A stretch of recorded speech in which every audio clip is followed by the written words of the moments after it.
Hi everyone, welcome to our YouTube channel keep it simple.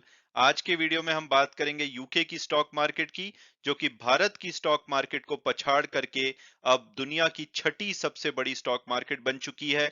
और वहीं जो भारत की स्टॉक मार्केट 1 फरवरी 2023 से पहले दुनिया की पांचवी सबसे बड़ी स्टॉक मार्केट थी, अब पिछड़ करके सातवें नंबर पे पहुंच चुकी है। तो आज के वीडियो में हम इस टॉपिक को डिटेल में डिस्कस करेंगे और ये भी बात करेंगे कि भाई आखिरकार भारत की स्टॉक मार्केट पिछड़ क्यों रही है। और आगे बढ़ने से पहले अगर आपने अभी तक चैनल को सब्सक्राइब नहीं किया तो प्लीज सब्सक्राइब करके हमें मोटिवेट कीजिए। तो सबसे पहले अगर हम लेटेस्ट डेवलपमेंट की बात करें तो ब्लूमबर्ग की एक रिपोर्ट के हिसाब से जो यूके की स्टॉक मार्केट है, अब भारत की स्टॉक मार्केट को पछाड़ चुकी है। तो ये परसों यानी कि ट्यूसडे के डेटा के हिसाब से अब जो यूके की स्टॉक मार्केट का वैल्यूएशन है, यानी कि मार्केट कैपिटलाइजेशन है, उसमें अगर हम ईटीएफ और एडीआर को हटा दें तो अब ये लगभग 3.11 ट्रिलियन डॉलर हो चुका है। और भारत की स्टॉक मार्केट से ये 5.1 बिलियन डॉलर ऊपर पहुंच चुका है।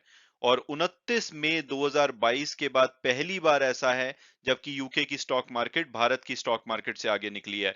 आप देख सकते हैं यहाँ पे मई के आसपास यूके की स्टॉक मार्केट भारत की स्टॉक मार्केट से थोड़ी सी आगे निकली थी, लेकिन उसके बाद भारत की स्टॉक मार्केट ने काफी बड़ा गैप बनाया था, लेकिन अब फाइनली भारत की जो स्टॉक मार्केट है यूके की स्टॉक मार्केट से थोड़ा सा पीछे हो चुकी है।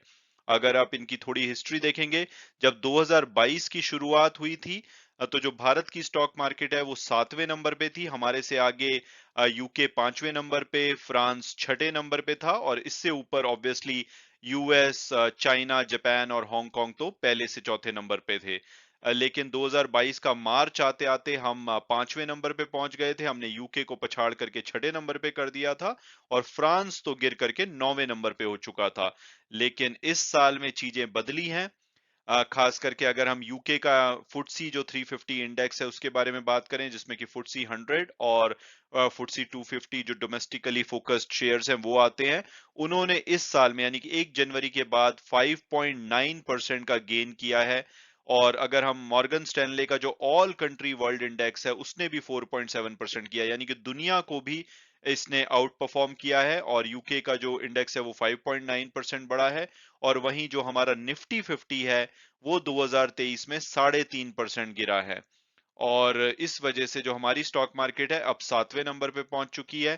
पहले नंबर पे ऑब्वियसली यूएस है 44 ट्रिलियन की मार्केट कैपिटलाइजेशन के साथ। यहाँ पे आपको कई बड़ी बड़ी कंपनी जैसे कि एप्पल, माइक्रोसॉफ्ट, टेस्ला, गूगल वगैरह दिखेंगी। दूसरे नंबर पे चाइना है 11.1 ट्रिलियन मार्केट कैपिटलाइजेशन के साथ। तीसरे नंबर पे जापान, चौथे नंबर पे हांगकांग और पांचवें नंबर पे अब फ्रांस है। यानी कि फ्रांस यूरोप की सबसे बड़ी स्टॉक मार्केट है। पहले यूके होता था, लेकिन यूके अब यूरोप की सेकंड सबसे बड़ी मार्केट है 3.11 ट्रिलियन के साथ। और भारत अब सातवें नंबर पे पहुंच गया है 3.11 ट्रिलियन। अगेन हमारा और यूके का गैप बहुत ही मिनिमल है, लेकिन आज की डेट में हम सातवें नंबर पे पहुंच गए हैं। और इसके बाद आपको आठवें नंबर पे कनाडा, नौवें नंबर पे सऊदी अरेबिया और 10वें नंबर पे जर्मनी दिखाई देगा। और अब अगर बात की जाए कि भाई भारत की स्टॉक मार्केट गिर क्यों रही है और वहीं पे यूके की स्टॉक मार्केट क्यों बढ़ी है, तो यूके की स्टॉक मार्केट की अगर बात की जाए तो ऑब्वियसली वहां पे अब पॉलिटिकल स्टेबिलिटी आ गई है। ऋषि सुनक के आने से पहले लगातार ऐसे लग रहा था कि उनकी इकोनॉमी डूबेगी, लेकिन ऋषि सुनक के आने के बाद चीजें स्टेबल हो रही हैं। इसके अलावा जो पाउंड स्टर्लिंग है उसकी वैल्यू गिरने की वजह से जो वहां के एक्सपोर्टर हैं उन्होंने इसका काफी फायदा उठाया है और यूके के जो एक्सपोर्ट है वो लगातार बढ़े हैं, जिसकी वजह से उनकी जो स्टॉक मार्केट है इस साल में 5% से भी ज्यादा बढ़ी है। और वहीं अगर भारत की स्टॉक मार्केट की बात की जाए तो एक तो रुपया कमजोर हो रहा है और उसकी वजह से हमारा इंपोर्ट बिल बढ़ रहा है। फॉरेन जो इंस्टीट्यूशनल इन्वेस्टर हैं वो भारत से पैसा निकाल रहे हैं। और इन सबसे बड़ा हाथ है भारत की स्टॉक मार्केट गिराने में वो है अदानी ग्रुप का।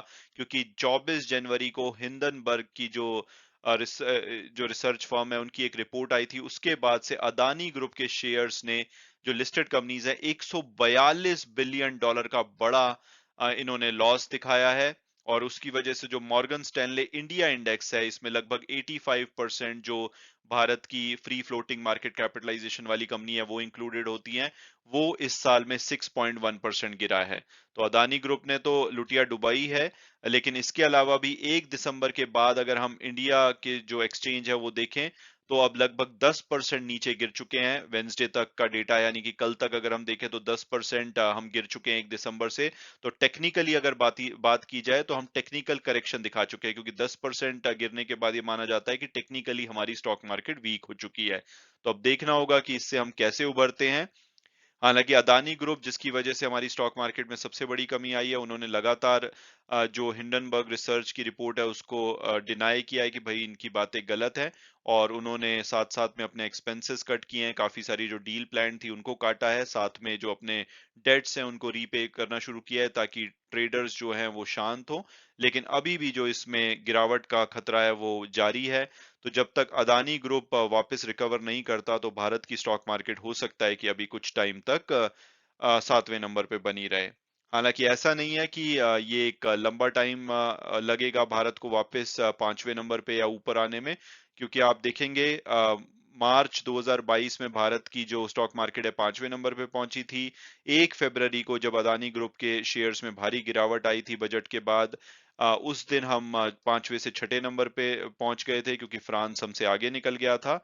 लेकिन फिर 13 फरवरी को हम 5वें नंबर पे आ गए थे, यानी कि फ्रांस को हमने पीछे छोड़ दिया था, क्योंकि अदानी के शेयर्स में थोड़ा बहुत वापसी देखी गई थी। लेकिन अब वापस हम 7वें नंबर पे पहुंच गए हैं। तो अगर अदानी के शेयर्स या कोई ओवरऑल हमारी मार्केट का सेंटीमेंट अच्छा होता है, तो हम हो सकता है कि दोबारा से 5वें नंबर पे आए। मैं उम्मीद करता हूं कि आपको ये वीडियो पसंद आया होगा और आपने कुछ नया जाना होगा। Thanks so much for watching the video and God bless you all.